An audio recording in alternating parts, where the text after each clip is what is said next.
if you have no idea what to do, where to go, who to see, what to think.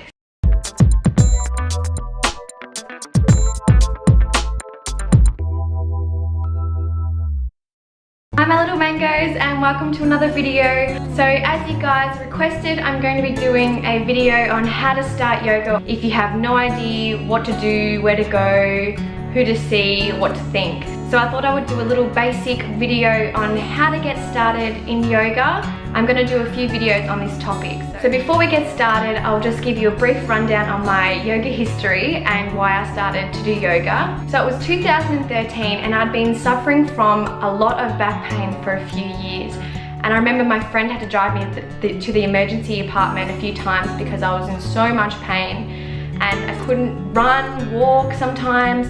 So I ended up getting a CT scan and I have 2 slip discs. So it starts from L4, L5 and S1. So for those of you who don't know, so it's pretty much your spine and you've got your little discs between them to cushion the bones, and 2 of mine have slipped out down the bottom, which hit on my sciatic nerve, causing a lot of pain. So this was really debilitating, and I went and saw chiropractors, physios, bone therapists, kinesiologists, naturopaths and everything, and nothing helped. And then I thought maybe I should try something alternative, something different that no one's ever suggested to me before. So I tried yoga. No one who I went and saw had suggested it for me. They would give me their own little exercises to do, but they really didn't help. So I decided to start myself. I thought it was worth a shot, and I also was in a really bad state of mind because of my anxiety and my eating disorder and everything, and I thought it'd be a really good opportunity to also just become more spiritual and, you know, learn to meditate and breathe. So yeah, that's how I started. And by all means, I'm not a yogi genius. I can't do amazing things and tricks, but I love doing it. I love being on my mat and just becoming one with myself. So I think that's the most important thing about yoga, is not about how many cool tricks you can do and how many cool stretches and bends and stuff like that, but how you connect with yourself and your body and your breath. So if you're a real beginner to yoga, then this video is for you. If you have no idea what you're doing, like how to stretch, what to even think or do, or you know, what does this mean, what does that do, then yeah, stay tuned. Okay, so step number 1, learn how to breathe. Breathing is so important when it comes to a yoga practice. If you are always rushing and you know, you feel like you're short of breath all the time because of anxiety and stress, you need to work on that a lot.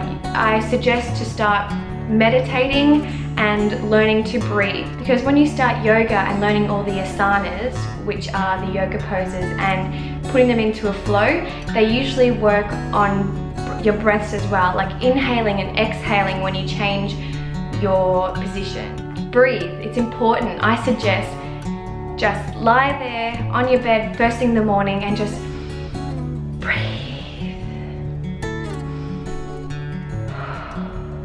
And really feel it in your chest, really feel it in your stomach. Breathe in and release. Let go of all of the tension inside of you, because when you start a yoga practice, you don't want to bring that tension in. You want to be calm and relaxed. So yeah, I would suggest maybe starting to meditate for a week or so and just really breathing and learning that to begin with. Number 2, choose what kind of yoga practice you want to do. What kind of yoga interests you? Do you want to do Bikram yoga, where you're in a really hot, humid room and you're doing the same stretches and you hold them for longer? Do you want to do Ashtanga yoga? Do you want to do Hatha yoga, which is more relaxing? Do a little bit of research and find the yoga that best suits you. I like to do a little bit of Ashtanga, a little bit of Hatha.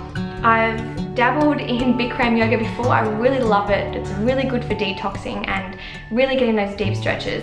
But it's up to you. You find what yoga is good for you. You do your research. Google types of yoga, read all through them, and yeah, set your mind on which one you want to do. Or you can try a little bit of all of them and see which ones you like. Number 3, invest in a really good yoga mat. Now, unfortunately, I had to leave my mat back home because it's actually a really thick mat, because I was doing a lot of headstands and I find the padding is really good for that.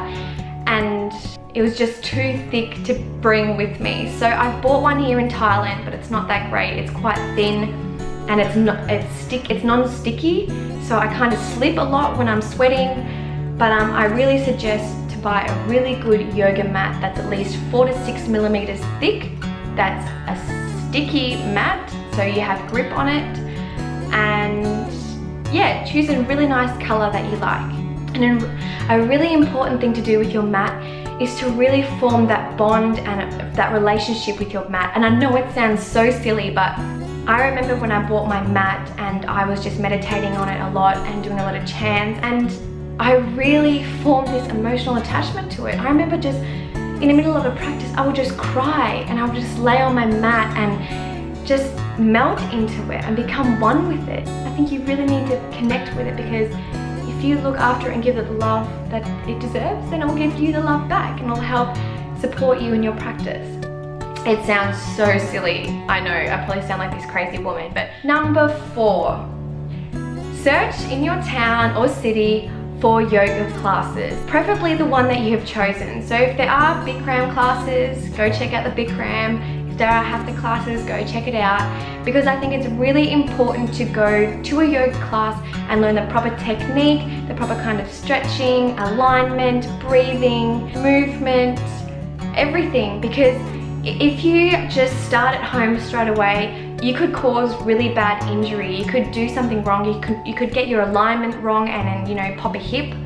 You could, you know, crack your neck or something like that. It can be dangerous if you don't know what you're doing. So I attended a few classes back home. I attended Bikram and Ashtanga and Hatha Yoga. I dabbled in those 3 because they are the mainstream ones. And I really did enjoy them. But it was really important because you can really hurt yourself. I've known people that have really injured themselves from trying yoga moves at home and not knowing the proper technique. So I think go to a few classes a couple of times, maybe 4 or 5 times. Get the teacher to show you these moves, the basic flows, just so you have that basic knowledge and technique within your yoga practice. So then your practice is safe and a calm and a loving one, not a dangerous neck popping practice. So yeah, go check out a yoga class, and it's so much fun. You meet so many amazing people and no one cares, no one judges you. Just go in there, do your thing. No one cares whether you can't touch your toes, okay? It's just really important to get that basic knowledge and get someone to teach you.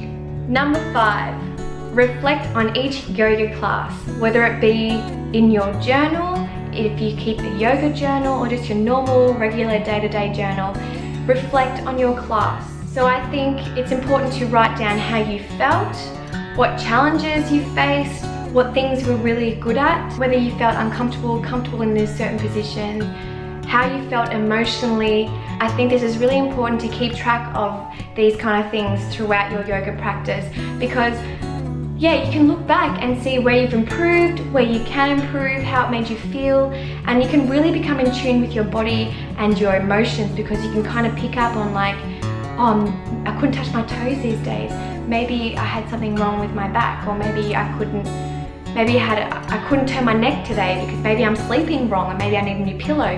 Just these little things, they kind of add up in your life. And even another thing, I used to feel really emotional in a certain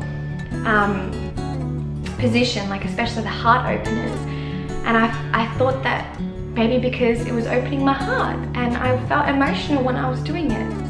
It sounds ridiculous, but when you become so in tune with your body and your emotions and the stretching and the breathing, it's really an incredible experience to do, to feel.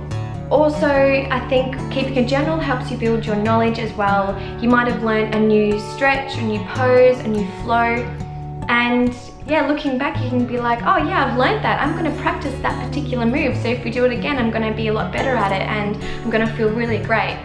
So yeah, I think a yoga journal is great. So that's all for now, guys. 5 easy steps to start yoga before you start a home practice. So if you're already doing a home practice, that's awesome. I'll do a video on that really soon. hopefully within the next week or so of like part 2 of this kind of yoga series that I'm doing. So yeah, if you have any questions, anything else that you wanted to know that I didn't mention in this video, please leave them down below. So I'm gonna wrap it up now, my little mangoes. I hope you enjoyed this video and stay tuned for part 2. Thank you for watching.